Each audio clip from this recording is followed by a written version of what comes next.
नमस्ते दोस्तों, मेरा नाम भावना और यह है मेरा चैनल अर्धनारीश्वर एकात्मिक यात्रा।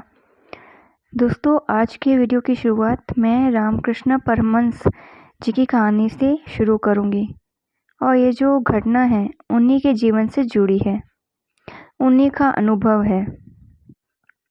परमहंस जी माँ काली के सच्चे भक्त थे, ये तो आप जानते होंगे। माँ काली से जुड़े चमत्कार उनके कुछ ऐसे थे कि माँ उनके सामने नाचती थी, उनके हाथों से खाती थी। जब भी वो माँ को बुलाते, माँ को आना पड़ता और ये सब घटना वास्तविक थी, कोई मतिभ्रम नहीं हुआ था उनको। और ये जितनी भी घटनाएं उनको होती थी वो ध्यान के दौरान होती थी, पर वो वास्तविक प्रतीत होती थी, वास्तविक ही लगती थी। पर जैसे ही माँ काली से उनका संपर्क टूटता था जब भी, तो रामकृष्ण परमहंस जी रोना शुरू कर देते थे। यानी जब भी माँ के दर्शन उनको होते थे तो वो बहुत प्रसन्न होते थे, खुश होते थे, बहुत आनंद में होते थे। पर जैसे ही जब भी वो ध्यान करते और जब ध्यान में माँ उनको दर्शन नहीं देती थी, नहीं आती थी, उनसे संपर्क नहीं करती थी, तो वो छटपटा जाते थे, तड़पते थे, रोना शुरू कर देते थे माँ को देखने के लिए, माँ के दर्शन के लिए। पर ये जो परम आनंद है यही उनके लिए बंधन बन गया था। आपको याद होगा पिछले वीडियो में मैंने बताया था कि कैसे सत्वगुण भी बंधन का कारण बनता है, भले उसमें आनंद का अनुभव ही क्यों ना हो। तो परमहंस जी के जो गुरु थे जिनका नाम तोतापुरी था, उन्होंने उनसे कहा कि ये जो अनुभव हैं ध्यान में या स्मृतियां हैं वो आपको आगे बढ़ने नहीं दे रही हैं, आपको अनंत में, ब्रह्म में लीन नहीं होने दे रही। माँ से जो परम आनंद मिल रहा था उनसे परमहंस जी मुक्त नहीं हो पा रहे थे। ऐसे में उनके गुरु ने सुझाव देते हुए कहा कि आप कल्पना करके एक, यानी परमहंस जी को उन्होंने सुझाव दिया था कि कल्पना करके एक तलवार से माँ के टुकड़े करने हैं, क्योंकि वो माँ के उन दर्शनों से बहुत ज़्यादा अटैच हो गए थे, मोह हो गया था, वो लिप्त हो गए थे माँ के दर्शनों से। एक तरीके से आसक्ति हो गई थी उनको रोज रोज माँ के दर्शन करने की, ताकि वो ध्यान में मिलने वाले माँ काली के दृश्यों से मुक्त हो जाए। इसलिए ऐसा सुझाव उनके गुरु ने उनको दिया था कि वो तलवार से माँ काली को काट देंगे तो वो उनके दृश्यों से मुक्त हो जाएंगे। तो ठीक ऐसे ही परमहंस जी ने किया, अपनी ही कल्पना शक्ति से माँ को काटते हुए वो माँ से मुक्त हो गए। दोस्तों, ये जो कहानी है, जो सच्ची घटना है परमहंस जी के जीवन की, ये हमें यही शिक्षा देती है कि जब व्यक्ति सत्वगुण से आसक्त हो जाता है, उससे अटैच हो जाता है, तो वही सत्वगुण की आसक्ति किसी व्यक्ति को पूरा मोक्ष मिलने नहीं देती है। जब तक व्यक्ति तमस और रजस में लिप्त रहता है तब तक तो वो मोक्ष को लक्ष्य बना के रखता है, पर जैसे ही सत्वगुण पार कर जाता है उसके बाद मोक्ष भी लक्ष्य नहीं रहता है उस व्यक्ति का। क्योंकि अगर वो कोई व्यक्ति सत्वगुण में आने के बाद मोक्ष को भी लक्ष्य बनाता है, हमेशा ये सोचता है कि कब मोक्ष मिलेगा, कब मोक्ष मिलेगा, और हर वक्त मोक्ष का ही चिंतन करता रहता है, तो ये जो मोक्ष का चिंतन है वो भी उसको बांध देता है। मोक्ष को भी तब तक लक्ष्य बनाया जा सकता है जब तक व्यक्ति प्रकृति के इन गुणों से बंधा है। जब तक इन तीन गुणों में ही व्यक्ति होता है तब तक मोक्ष लक्ष्य रहता है।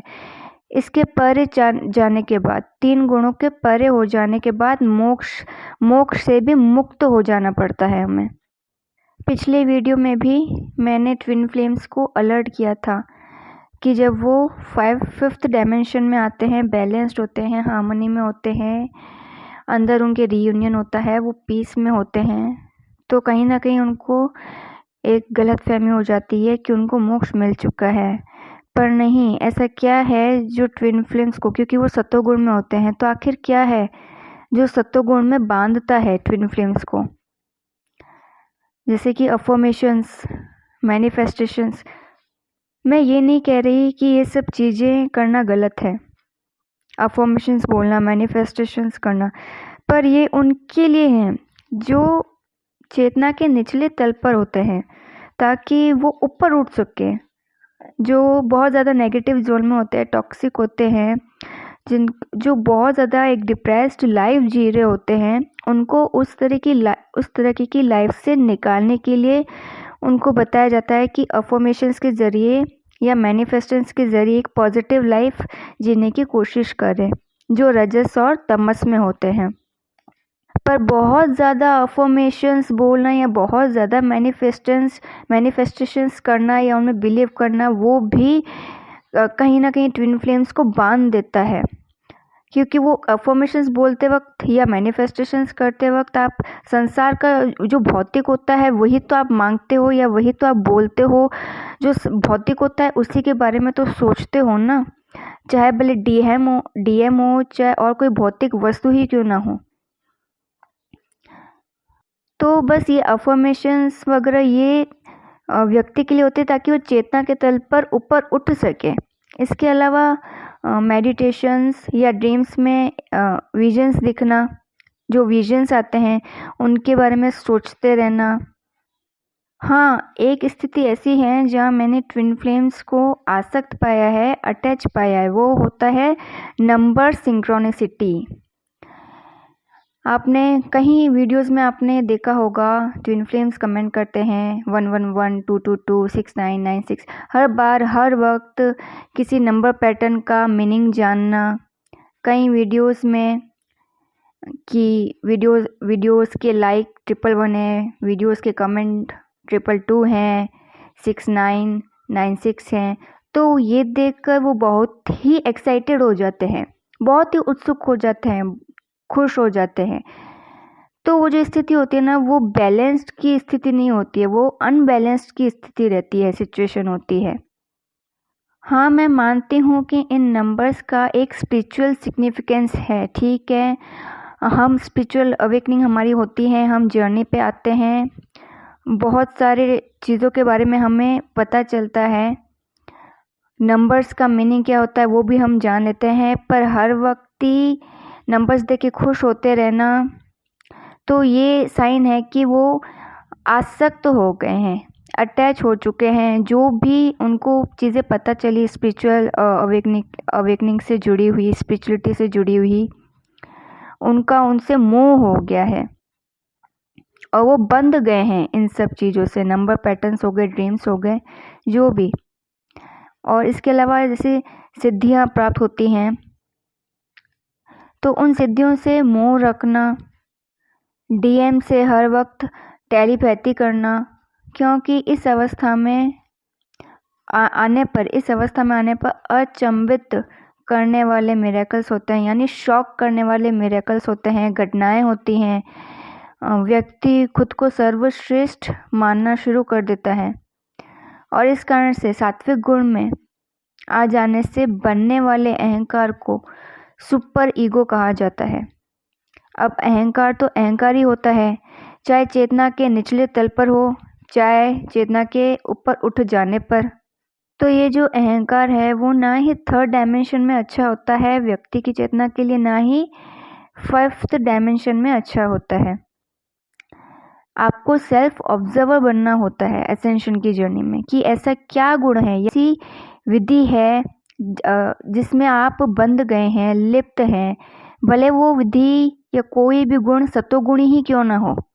ज़्यादा से ज़्यादा क्रिस्टल्स, टैरट्स में बिलीव करना, क्रिस्टल्स या टैरट्स का यूज़ करना, कोई ताबीज़ हो, अंगूठी हो, ये जो भी मॉडर्न स्पिरिचुअलिटी के नाम पे या ऑरा को एनहेंस करने के नाम पे जो कुछ भी बेचा जा रहा है मार्केट में, अगर आप इनसे ज़्यादा एडिक्ट हो जाते हैं, लिप्त हो जाते हैं, तो ये सब बंधन का कारण बनते हैं आगे चल के आपकी जर्नी में, और ये आपको जो परमानेंट मोक्ष होता है, पूरा मोक्ष, वो आपको मिलने नहीं देते हैं। तो यहाँ मैं एक बार फिर से सारे ट्विन फ्लेम्स को अलर्ट कर देना चाहती हूँ कि अगर आप अपनी TF जर्नी को पूरा करना चाहते हैं, यानी आपको पूरा मोक्ष चाहिए, तो आप इन सब अफर्मेशंस, मैनिफेस्टेशंस, मेडिटेशन और ड्रीम्स में मिलने वाले विजन्स, नंबर पैटर्न्स, क्रिस्टल्स, टैरट्स, जो कुछ भी सत्वगुण से जुड़ा हो, उन सब से अटैच मत होइए, उनमें लिप्त मत होइए, बंधिए मत, क्योंकि सत्वगुणी भी प्रकृति का ही गुण होता है। तो दोस्तों, ये था मेरा आज का वीडियो। अगर अच्छा लगे तो लाइक कीजिए और शेयर कीजिए। Till then, goodbye, God bless you.